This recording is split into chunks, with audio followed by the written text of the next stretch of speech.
네, 오늘도 참 좋으신 우리 주님의 은총과 평강이 우리 사랑하는 모든 성도들의 삶 가운데 가득 넘쳐날 수 있게 되기를 바랍니다. 오늘은 역대상 25장의 말씀 우리 함께 나누도록 하겠습니다. 여러분은 찬양의 소질이 있으신 분이십니까? 찬양을 잘하시는 분입니까? 그런데 제가 오늘 질문에서 분명히 찬양을 잘하시느냐라고 여쭤봤습니다. 노래는 잘할 수 있고 노래는 못할 수 있습니다. 그러나 찬양은 주님을 사랑하는 사람이든 그 사람이라면 그 어느 누구든 찬양을 잘할 수 있다라는 사실을 우리는 기억해야 합니다. 오늘은 바로 그 찬양하는 사람들의 이야기가 이어져 가고 있습니다. 말씀드린 대로 이 역대기의 말씀은 예배와 찬양에 있어서 많은 이야기들을 담고 있습니다. 오늘 이 찬양하는 사람들의 명단이 오늘 이렇게 기록되어 있는데요. 그냥 행정문서처럼 들리기도 합니다. 그냥 이름 쭉 이렇게 등장하고 있죠. 숫자가 등장하죠. 그리고 여러 조로 나눈 그런 사람들의 이야기가 이어지게 됩니다. 그런데 1절을 먼저 함께 보겠습니다. 다윗과 군대 지도자들은 아삽과 헤만과 여두둔의 자손들을 뽑아 세워 수금과 검은고와 심벌주로 신령한 노래를 부르는 직무를 맡겼다. 이 직무를 맡은 사람의 수는 다음과 같다. 다윗은 누구와 함께 찬양대를 조직했습니까? 군대 지도자들. 군대 지도자들과 함께 찬양대를 조직했다라고 기록되어 있습니다. 좀 이상하죠? 보통 우리 TV에서 여러 가수들 오디션 하는 거 뭐 이렇게 보면 노래를 잘하는 사람들이 또 노래를 잘하는 사람들을 뽑지 않습니까? 그런데 군대 지도자들이 예배 음악 조직에 그들이 등장하고 있다라는 것입니다. 그것은 바로 다윗은 찬양을 전쟁과 같은 무게로 함께 보았기 때문입니다. 그 나라를 일으킬 수 있고 또 보호할 수 있고 또 그 나라의 성패를 좌우할 수 있는 바로 그것은 군대뿐만 아니라 하나님을 찬양하는 사람들이라고 그는 생각하고 있었기 때문이었을 겁니다. 하나님의 성전에서 드려지는 노래는 장식이 아니라 하나님의 통치를 이 땅에 선포하는 일이었습니다. 여러분, 우리들이 우리 예배당 안에서 그리고 우리의 삶 가운데서 찬양하게 될 때에 그것은 단지 우리들의 흥을 돋구는 것이 아니라 그것은 온 땅을 향한 선포라는 것, 하나님의 통치를 우리가 나타내는 일이라는 것을 우리는 기억해야 하는 것입니다. 우리는 영적으로 그것이 중요한 무기이며 우리는 또한 우리들의 임무라는 것을 늘 기억해야 하는 것입니다. 3절을 보겠습니다. 흥미로운 표현이 나오는데요. 여두둔의 가문에는 여두둔의 아들인 그달리아와 스리와 여사야와 하사바와 마띠디아 이렇게 6이 있다. 그들은 수금을 타면서 주님께 감사하며 찬양하며 예언하는 그들의 아버지 여두둔의 지도를 받았다. 이 뭐라고 그 찬양을 했다라고 기록하고 있습니까? 수금을 타면서 예언했다고 합니다. 노래와 예언이 이 같은 문장에 있다라는 것이죠. 히브리어 원문에 이 예언한다라는 이 단어는 나바라는 단어인데요. 이것은 하나님의 뜻을 선포하는 의미입니다. 하나님의 말씀을 대언하는 것입니다. 그러니까 이 찬양, 이 성전의 음악은 그저 아름다운 소리가 아닌 하나님이 말씀하시고 또한 백성이 듣는 통로였습니다. 여러분 찬양을 들으면서 찬양을 부르면서 하나님께서 우리를 향한 그 사랑과 은혜를 깨달을 때가 있지요. 바로 그것은 이렇게 찬양을 통하여 우리에게 말씀하시는 주님의 음성을 우리가 들을 수 있기 때문입니다. 특별히 5절을 보게 되면 그것은 더 분명하게 보여지고 있는데요. 5절입니다. 이들은 모두 왕의 선견자 헤만의 아들이다.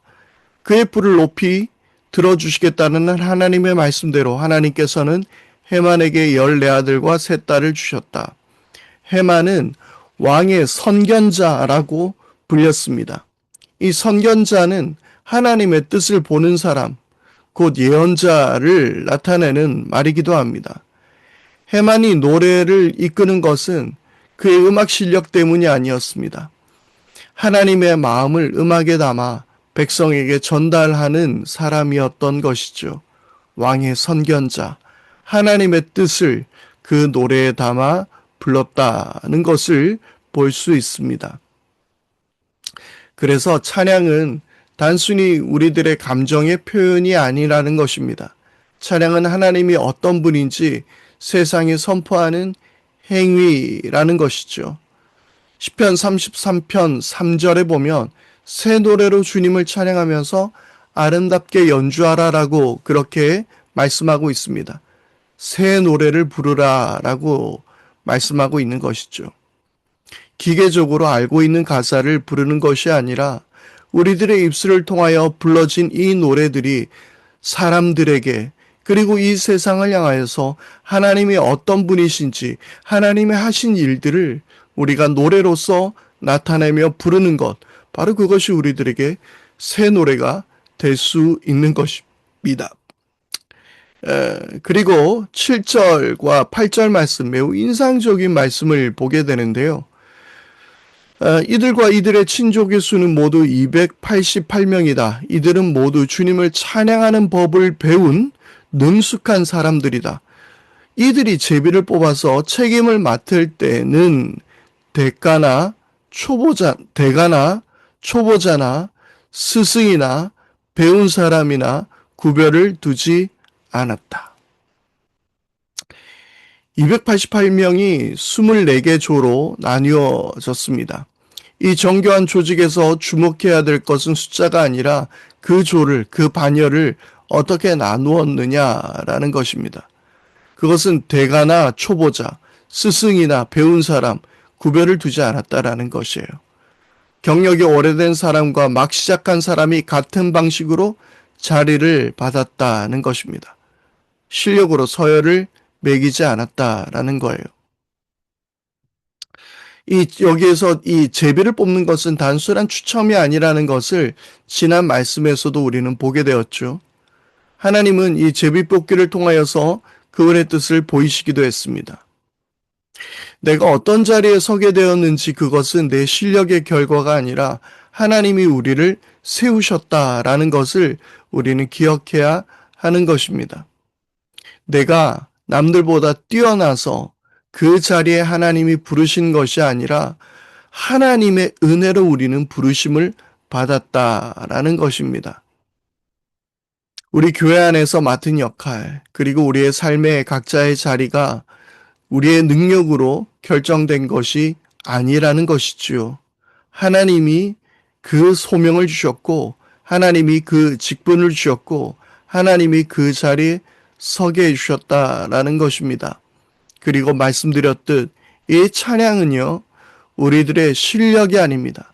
바로 주님께 받은 사명이며 그리고 주님을 사랑하는 우리들의 마음이며 성령으로 충만한 하나님의 영으로 충만한 우리들의 고백이라는 사실입니다. 그래서요, 노래는 못하는 사람이 있을 수 있어요. 음치도 있고요, 박치도 있고요, 노래 잘 못할 수 있습니다. 하지만 찬양을 못하는 사람 없습니다. 하나님을 뜨겁게 사랑한다면 우리 모두가 훌륭한 찬양의 사람들이 될 수 있다라는 사실입니다. 나중에 역대하의 말씀에도 보면 그 찬양할 때에 하나님께서 이 놀라운 역사를 이루시는 것을 우리는 또한 말씀을 통해서도 보게 됩니다. 그렇게 이 다윗이 만든 이 찬양대는 놀라운 능력을 발휘하는 것을 우리는 말씀을 통해서 볼 수 있습니다. 고린도전서 14장 15절입니다. 그렇다면 어떻게 해야겠습니까? 나는 영으로 기도하고 또 깨친 마음으로 또 기도하겠습니다. 나는 영으로 찬미하고 또 깨친 마음으로도 찬미하겠습니다. 아멘. 영으로 그리고 우리의 깨어진 마음으로 우리가 주님 앞에 우리 나아가서 우리가 찬양할 때에 하나님의 놀라운 그 성품이 세상에 드러나며 하나님의 통치가 선포되어지는 놀라운 역사가 일어나게 되는 것이며 그것이 우리들의 예배의 삶이 되게 될 줄 믿습니다. 하나님이 부르신 자리에서 노래하십시오. 그것이 우리의 삶을 바꾸고 우리의 가정을 바꾸고 이 공동체를 변화시키실 것이며 하나님의 나라를 세워가게 될 줄 믿습니다. 기도하겠습니다. 하나님 아버지 감사합니다. 하나님 우리들의 입술이 우리들의 마음이 늘 주님을 찬양하게 하옵소서. 찬양의 놀라운 능력이 우리의 삶 가운데 나타나게 하여 주시옵고 오늘도 주님을 찬양하게 될 때에 하나님의 이름이 온 땅에 선포되는 하나님의 통치가 우리의 삶 가운데 일어나는 삶이 되게 하여 주시옵소서. 우리 주 예수 그리스도 이름으로 기도드립니다. 아멘. 찬양은요, 굳이 우리의 목소리를 내어서 소리를 내어서 불러야 하는 것만은 아닙니다. 우리의 모든 삶의 자리에서 그렇게 오늘 하나님을 찬양하는 다윗이 세운 그 288명의 그 찬양의 반열에 오른 여러분들이 다 될 수 있게 되기를 바랍니다. 하나님의 통치가 여러분들의 삶 가운데 가득하기를 바라겠습니다. 감사합니다.